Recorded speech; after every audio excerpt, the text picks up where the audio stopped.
y'all.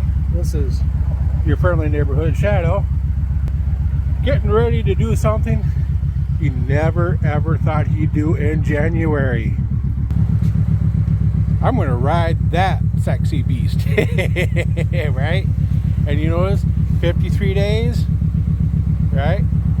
53 days to Donnie Smith Bike Show, less than 53 days to spring. So I'm gonna go on my ride and have some fun. All right,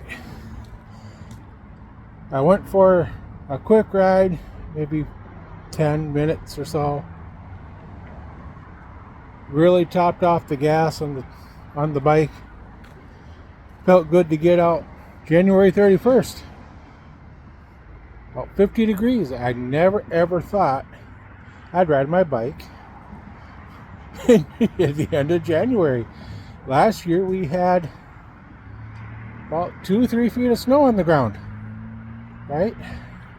But I tell you, I sure got some looks going about. People even stopped dead in their tracks as they're pulling out into anywhere because they saw me. So that's good, right? January 31st, rode my bike.